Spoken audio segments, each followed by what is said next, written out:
Dear students, এখন আলোচনা করছি প্রিপোজিশনস অফ পজিশন, অর্থাৎ বিভিন্ন অবস্থান বোঝানোর জন্য বিশেষ কিছু প্রিপোজিশনের ব্যবহার। তোমরা এই সমস্ত পিকচারগুলো দেখতে পাচ্ছ, এই সমস্ত পিকচারে কিন্তু প্রপারলি প্রিপোজিশনের নানান টাইপ অফ যে পজিশন বা অবস্থানগুলো দেখতে পাচ্ছ। এখানে first one, beside, by, next two.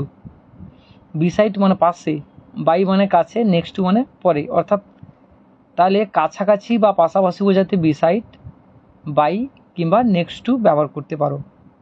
Next, in কিংবা ইনসাইড, ভেতরের অবস্থান বোঝানোর জন্য ইন কিংবা ইনসাইড। দেখতে পাচ্ছ বক্সের মধ্যে বেশ কিছু জিনিসপত্র রয়েছে, ইন বা ইনসাইড, ভেতরের অবস্থান বোঝাতে ইন কিংবা ইনসাইড ব্যবহার করবে। নেক্সট, আউটসাইড, তাহলে বক্সের বাইরের দিকে একটা ডল বা এখানে একটা পুতুল রয়েছে তোমরা দেখতে পাচ্ছ, তাহলে এখানে আউটসাইড মিনস বাইরের দিকে, এই বাইরের দিকে বোঝাতে বা কোনো কিছুর বাইরে অবস্থান বোঝাতে কিন্তু এই আউটসাইড ব্যবহার করতে হবে। নেক্সট ওয়ান, বিহাইন্ড, বিহাইন্ড মানে পেছনে, তাহলে এখানে একটা চেয়ার দেওয়া রয়েছে, ঠিক চেয়ারের পেছনের দিকে একটা তোমরা পাপি দেখতে পাচ্ছ, তাহলে এই যে পেছনের দিক, সেই পেছনের দিক বোঝানোর জন্য বিহাইন্ড বা পেছনে।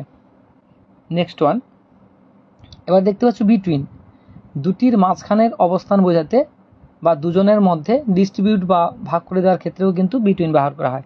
যেরকম দুটো চেয়ারের মাঝখানে একটা টপ বসানো আছে, বিটুইন, তাহলে দুটোর মাঝখানে বোঝাতে অবস্থানগত দিক থেকে এটা বিটুইন ব্যবহার করতে পারি আমরা।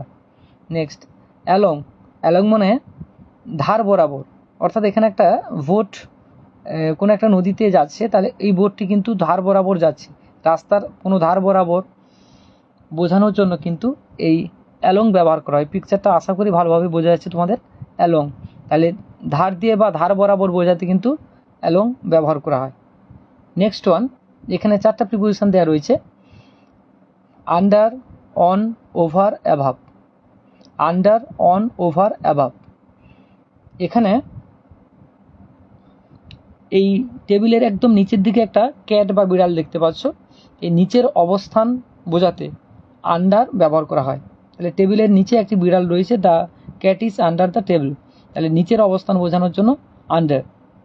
নেক্সট, তারপরে টেবিলের উপরে একটা বল রয়েছে, তাহলে উপরে তল স্পর্শ করে আছে, টাচ করে আছে বা স্পর্শ করে আছে, সুতরাং এটি একটা অন প্রিপোজিশন ব্যবহার করা হয়েছে।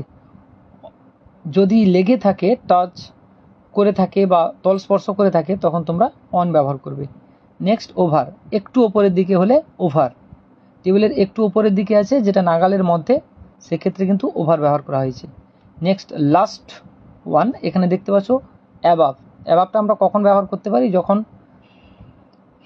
আমাদের নাগালের বাইরে, আউট অফ আওয়ার রিচ, যখন আমাদের নাগালের বাইরে চলে আসে তখন অ্যাবাভ।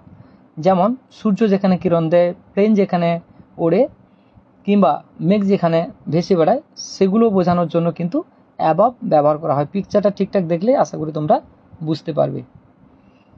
নেক্সট ওয়ান, এরপর চলে আসছি নিয়ার।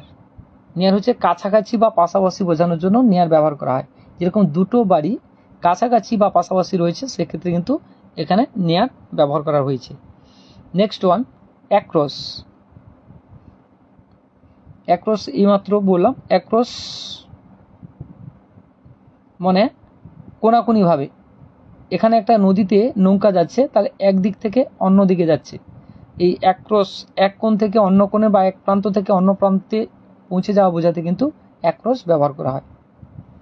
নেক্সট ওয়ান, এরপরে ইন ফ্রন্ট অফ, সম্মুখে, ইন ফ্রন্ট অফ সম্মুখে, তাহলে এখানে একটি বাড়ির সামনে গাড়ি দাঁড়িয়ে রয়েছে, তাহলে বাড়ির সামনে গাড়িটি দাঁড়িয়ে রয়েছে, ইন ফ্রন্ট অফ, তাহলে সামনে বা সম্মুখ প্রান্ত বোঝাতে কিন্তু ইন ফ্রন্ট অফ ব্যবহার করা হয়। Next one, against. এগেনস্ট মানে পাশে বা কাছে, তাহলে এখানে একটা বাড়িতে কিন্তু একটা সিঁড়ি ঠেকানো রয়েছে, একটা বাড়িতে একটি সিঁড়ি ঠেকানো রয়েছে, এগেনস্ট তার মানে কাছে ঠেকানো রয়েছে বা ওই বাড়ির ঠিক উপরে ঠেকানো রয়েছে, সেক্ষেত্রে কিন্তু এগেনস্ট ব্যবহার করতে হবে। Next one, opposite. অপোজিট মানে বিপরীত দিকে, এখানে দেখতে পাচ্ছ একটি গাছ রয়েছে, মাঝখান দিয়ে একটি ক্যানেল কিংবা রিভার রয়েছে, ঠিক তার অপোজিট সাইডে, অর্থাৎ ঠিক তার বিপরীত দিকে একটি বাড়ি রয়েছে। এই অপোজিট বা বিপরীত দিকে বোঝানোর জন্য কিন্তু এখানে অপোজিট টার্মটা ব্যবহার করলাম। তো এভাবে প্রপারলি তোমরা এই প্রিপোজিশনগুলো শিখতে পারবে যদি এই ধরনের পিকচারকে বেসিড করে বা পিকচারকে নির্ভর করে তোমরা প্রিপোজিশনগুলো স্টাডি করো। Thank you, good night.